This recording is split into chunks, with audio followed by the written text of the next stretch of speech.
Hi everyone, this is Heidi. This is Amber and you're with Journey Now. Yeah, and we're doing this Journey Now video. It's one that we've wanted to do for some time, but it seems pressing, and I've had people reaching out as well, asking for this topic and the activations in regards to the removal of succubus. So if any of you are unfamiliar or uncertain, we're really talking about entities that feed off of people's light.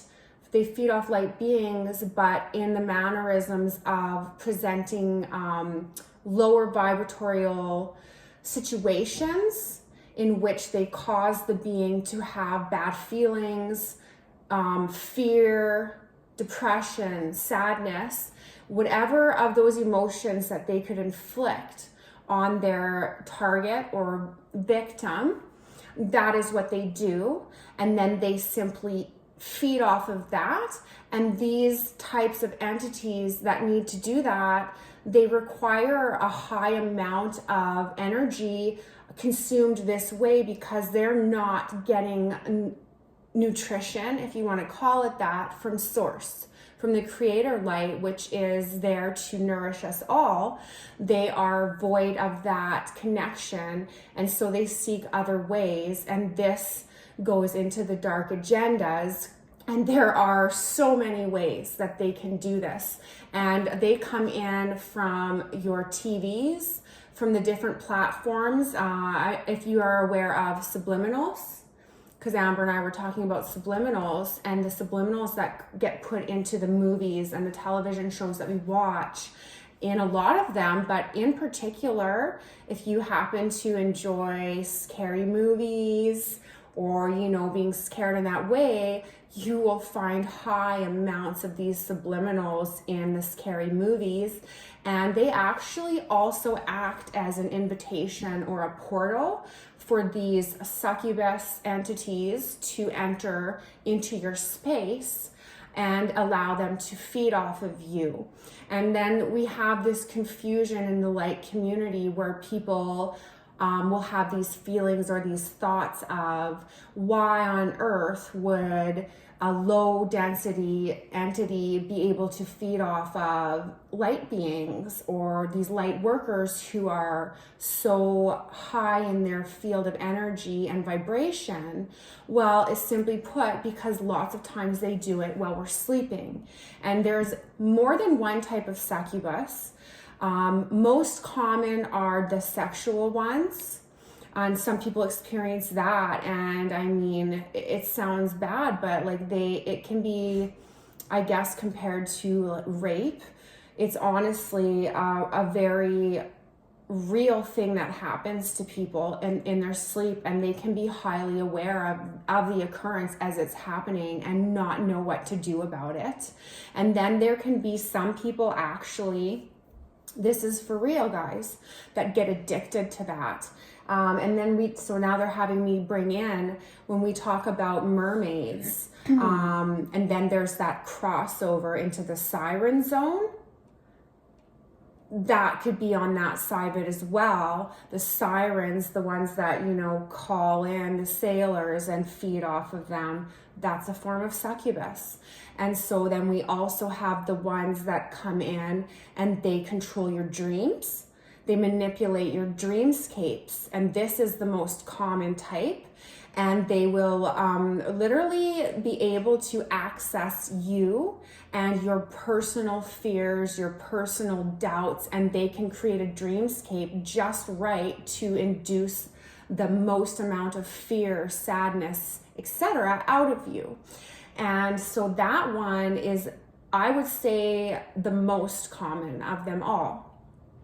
So me and Amber, we have actually been removing entities since we were 9 years old. We're very good at it at this point. And even at 9 years old, we were not, I would say, not even surprised for our first experience. And we didn't even have any guidance back then. There was no YouTube. This kind of stuff wasn't out there for anyone to just find the information on, but we just knew what to do inside of ourselves, and we started doing clearings at 9 years old. Yeah, I just was gonna say, like, you can almost think of it, because you can't have positive without negative. You can't have light without dark. Everything is equally existing. And so no matter how ascended you are, how much light you are carrying, how positive you are, we all have still density in us, those dark shadow places. Absolutely. So you can kind of think of it as you're having a great day, you're feeling awesome, and something happens. Somebody rams into the back of your car, or you're watching TV and something really sad is playing out on the television, and you get that moment of sadness, anger, fear, what have you, and that triggers a response in those dark places inside you. Sets off like a sonar. Exactly. flare So out. now that is already more reactive. So those succubus, which are floating around, and I'm just going to compare them to like mosquitoes. Yeah, I guess, hey. As soon as that reaction is triggered in that negative or shadow place or dense matter, and it's just like it's on you. So that is why when you're feeling poorly, your emotions are not where they should be. It's so important to do whatever you can to raise your vibration, step out of it as soon as possible, because the longer you linger, and I know we all do it, I do it as well, I know Heidi does, sometimes it's hard to get yourself out. Sometimes it does just feel good to be in that lower place for a while and wallow in it. But the longer you stay there, the more you give these succubus time to continue to feed. And as they feed and grow, they're getting stronger, and then they're more capable of holding you in that place. Yeah, and then they actually can become capable of causing interference in your waking life, of your emotional state and your balance there. So as soon as you become aware or have this feeling that that's actually what's occurring in your home, it really is advisable to address it immediately. And if it's not something that you feel good about doing yourself or capable of, please do reach out and find help around you to remove this, because especially if you have children in the home, they love that. And then going back to the light beings with the higher vibration as well, they love to feed off high vibrational beings. It's like candy to them. So if they can get a vibration of a light being that is so high and they can bring that down, it's like a perfect treat. It's just what they're looking for. And so I want to just give you some examples of some of them that I have personally experienced, just so that you have an idea of what it might look like or feel like to come into contact with these. And I myself had one in the home, and it did come through Netflix. They do, like, I can't tell you that enough. So please be aware of what you're watching, and I'm not telling you not to watch what you want, but just have that awareness about it, and even setting crystals out if you know you're going to be indulging in these types of things.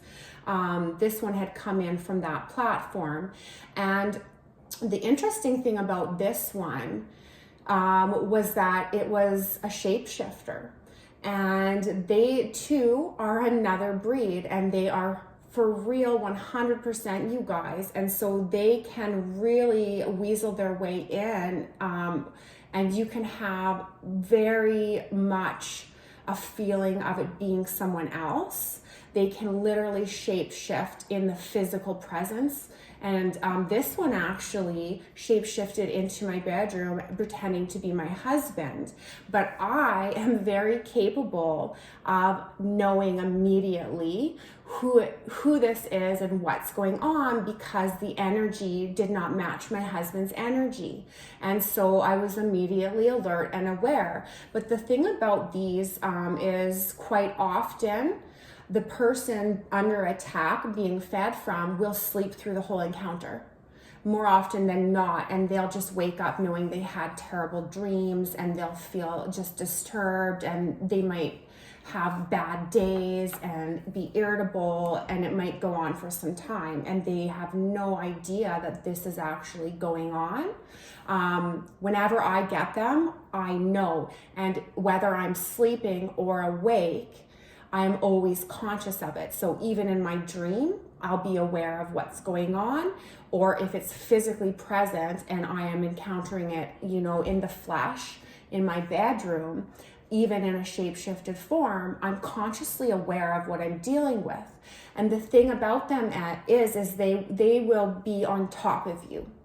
And so you'll be laying in your bed, and whether you sleep on your stomach or your back, like, it really doesn't matter. And I sleep on my stomach, but you will not be able to move. So if you are aware enough to disengage from your dreamscapes and come into conscious presence in your sleeping bedroom or wherever you're sleeping, you would notice immediately that you couldn't move.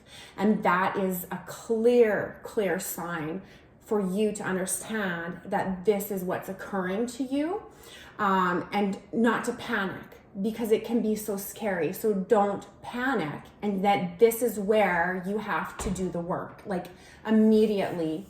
And Amber's dealt with quite a few, but so this one in particular had shape-shifted in as my husband, and it was slamming doors. It was just doing everything it could to upset me and make me feel as though my husband was mad at me. And I was like, well, that's not Richard. Richard never acts that way. And I was conscious immediately of it going from that form into a black, shadowy, they have like no solid form, or it's like transmutable, right? So once the guise is up and I understand who it is, it doesn't hold that form anymore. But then it was on top of me, and it had me on the bed, and I was on my stomach, and I could feel it. I could hear it too. This is the other thing, because if you're awake during it, and they talk to you, and it was calling me all kinds of names that I don't need to repeat, like the worst words that you could use in the human dictionary, words that rarely get spoken in this house. It was whispering them in my ear, calling me every name it could, whilst taking the energy from the back of my neck. And I could hear the sucking. That's literally what it sounded like.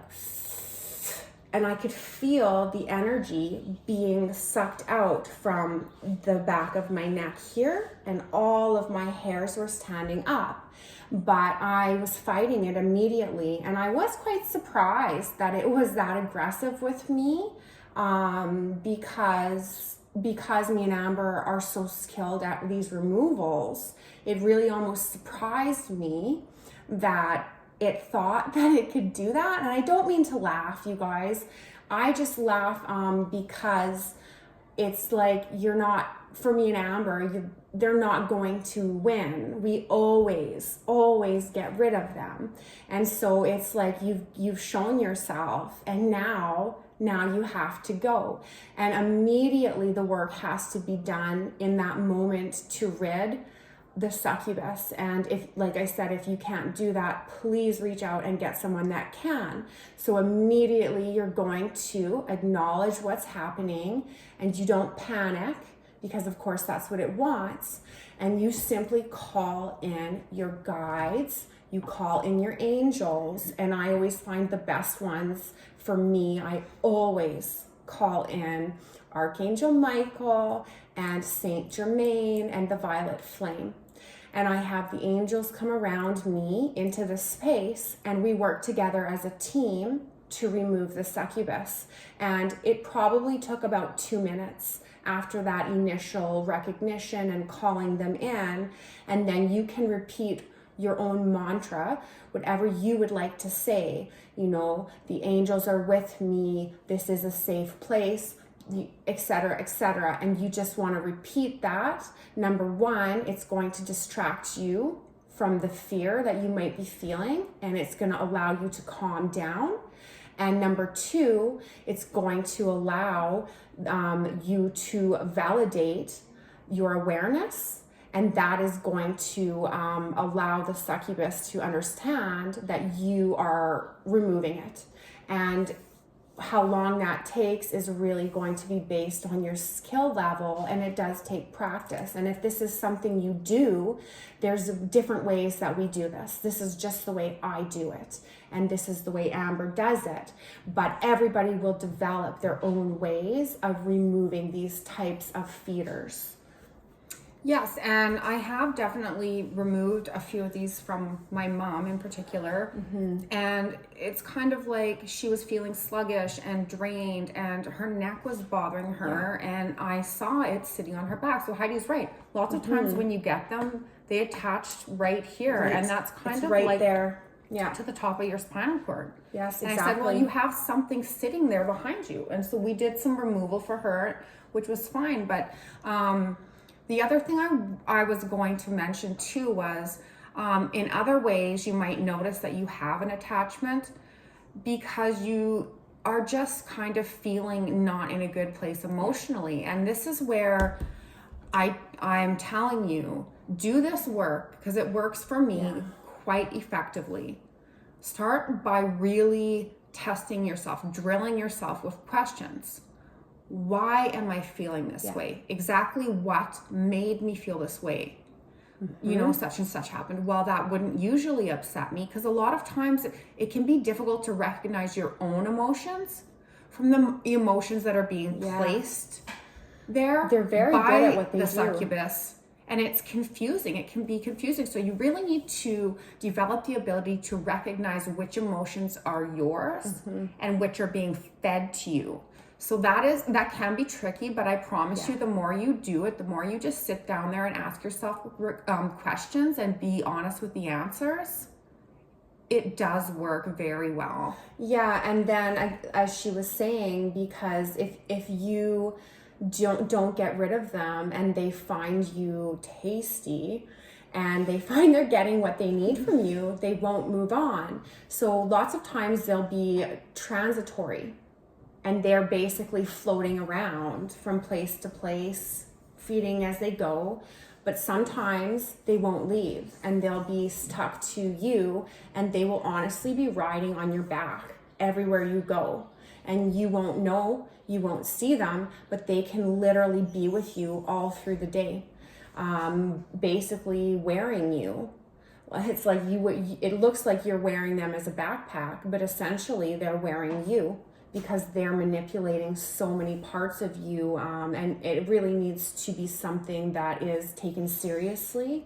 And now is the time. We're getting a huge uprising in the level of attacks right now, simply because of ascension times. And the more that we can share this information and help people understand how to remove them, or just knowing that it can be done, that's really going to have a rippling out effect to address this global issue. And just a quick little story to go with that too. It's like the triggering effect. So I cannot remember why I was maybe feeling a little bit not myself. And I had one of my favorite Christmas mugs break for no reason whatsoever. They will break your things too. And then a few days, another one of my very special Christmas mugs, which was the Santa Claus mug that I took out for hot chocolate for my son every year since he was like 3. So in that moment, I'm like, okay, well, that is the third special cup, not just an ordinary cup, which I wouldn't care. Sentimental value. The third one with sentimental value that had broken for no apparent reason in the last week and a half. And so instead of being like, oh, I'm so upset, that cannot be replaced, that meant so much for me, I immediately just took a deep breath and I said out loud, that's okay. We can look for another one. And, you know, it was almost like you could just feel a shift because there was a recognition that I was in control and I wasn't gonna immediately go down to that level. It could tell I was going to do the work to keep uplifting and working with the light. And that was the end of it. They don't like to waste their time in these battles. They would rather go to the unconscious ones that are not able to disengage from these types of attacks. And so you can get some that are so large. We lived in a church. This was, a good 14, 15 years ago at this point. And being a church, it had so much history. It had some very bad stories behind it in regards to different priests and sexual abuse, etc., that had actually occurred. There was a lot of baggage in that church. So this entity had grown so large, it was like this giant black cloud. And when they become like that, they're almost like poltergeists. It was able to move tables. It was able to cause wind in large rooms, like where they would hold mass. Like we were living in it like a house, but we were using the basement area with the pews in that for a healing center. And so this one had gotten so large that it could literally become 20 feet tall, and that's not even to say the circumference of it. It was massive, and that one was hard to disengage from and get out. Very difficult. Had multiple attempts with that several one. times, and yes, it was able to cast huge shadows. I remember being in the shower once and seeing this huge shadow, which immediately I recognized couldn't be a person because people can't be that big. No. And the movement wasn't a walking movement. It just floated past the outside of the shower curtain. So it was this giant floating shadow, and I was so terrified at the time. And it was also capable of creating noises. Yes. Footsteps, and this is the worst. Noises, noises. When you hear a circle of footsteps just running around in circles in a really fast pace, or dragging of chains, or coins falling, but there's nothing there. They like to do anything and everything to rattle you. And they really enjoy it. I mean, that's what they are. That's what they do. And they're quite pleased with themselves when they can attack light beings. It's like this wonderful game to them. And so that's what we're here to do, is just give you some information on these types of things. And then we're also going to be providing an activation that you can play or listen to if you are experiencing this yourself, to help with the removals. And then, of course, to be saging.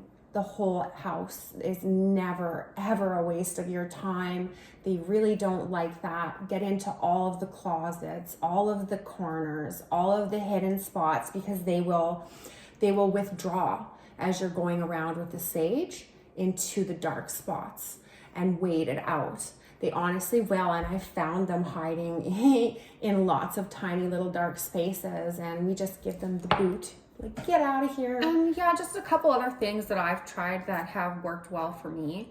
I make it a habit to regularly put protection in my kids' bedrooms, especially around their bed. Crystals on the windowsills. A bubble of protection, crystals. And I state the fact that nothing but pure love and light may enter this space. And for myself, usually every night before I go to sleep, I just ask the angels to watch over me and protect me in the night, because you are the most vulnerable. Another thing that I have tried with a more tricky one was, and this was really fun actually,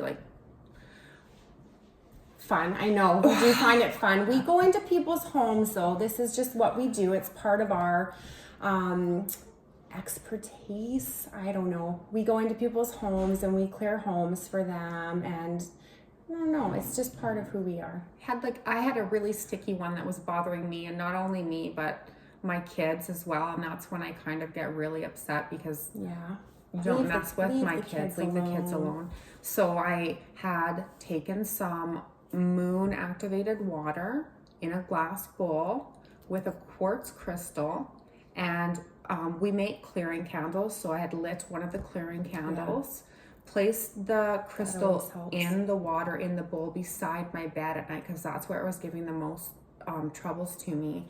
And I left it there all night, but I asked the water and the crystal with intention to do this work with me and for me, of taking on that dense energy, that entity, that succubus, and pull it into the water, because the crystal, this is my go-to always when I'm working with anything I don't want around. My go-to is always the clear quartz, and with the water to really absorb that being, that energy.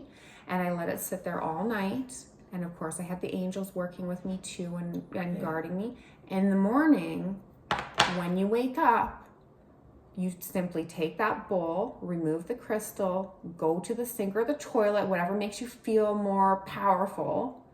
And you say, as this water goes down the drain, or as I flush this water, so do I flush this being, this negative energy that does not belong here, which I do not give permission to be here. And you just watch it go down, and it works. Super satisfying too. Well, very, very well. Okay, so we're gonna get on with the activation before this video gets too long, and then we'll just leave you to digest that because that's super important that we all have some awareness on this topic. So we have our clear quartz, and we've got selenite for this. Very important when we're dealing with removals, transmutations. They're not always going to transmute because it's their choice, but if they will, like, it's best for them to be transmuted, because then they can't do this to other beings. But yeah, it's their choice. It's not going to be yours. So we're going to go, and we're going to have some hand activation as well as the vocal activations, and then play this if this is going on for you. And do reach out in the comments if you need any more help or have any questions about it.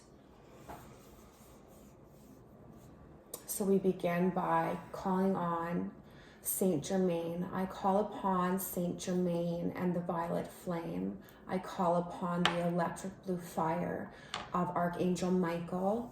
We call on you now, and we ask that you benefit these activations for removals of entities and succubus that are attachments that are not here for our highest good and that are feeding into the dark agendas on Gaia here today.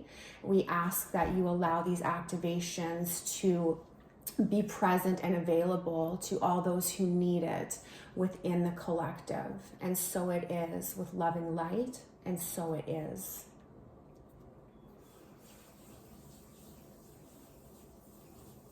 So we're getting shamanic activations because we really need that powerful medicine within these activations. Barianya sakunianya konania sakurianya purianya sanayanya pakurianya barina katsarian sakarianya hahayanya kakurianya barianya sakurianya pakuria sanyanya makayana kakurianya kai.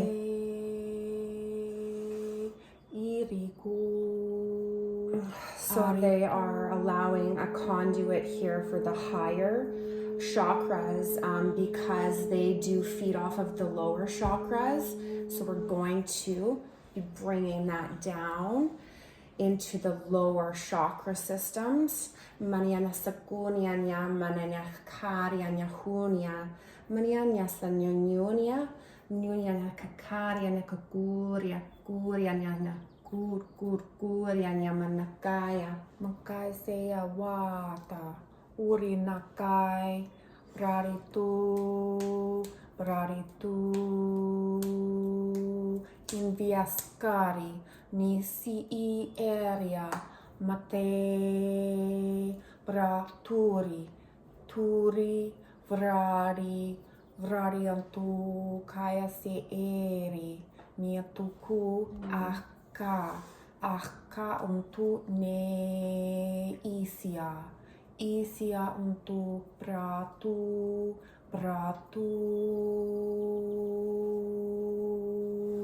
In the name of love and light, you cannot be here. In the name of love and light, you cannot stay.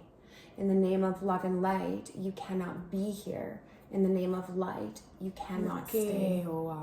Makeowa ti eri matu uwara ariata iri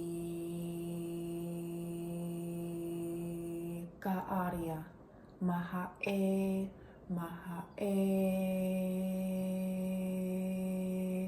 prekiria nashku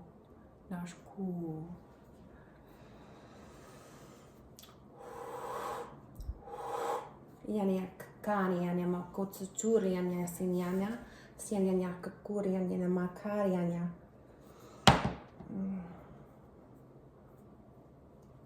We bless this temple that is love. We bless this temple of the body, of the avatar, of Gaia, of the atmosphere and environment in which we reside, that is born of love, that is intended for love and light only. We bless this space, we bless this home, we bless this vessel, and only that which is good shall enter here. And of course, we give thanks, appreciation, and gratitude. Namaste. Namaste. All right, guys.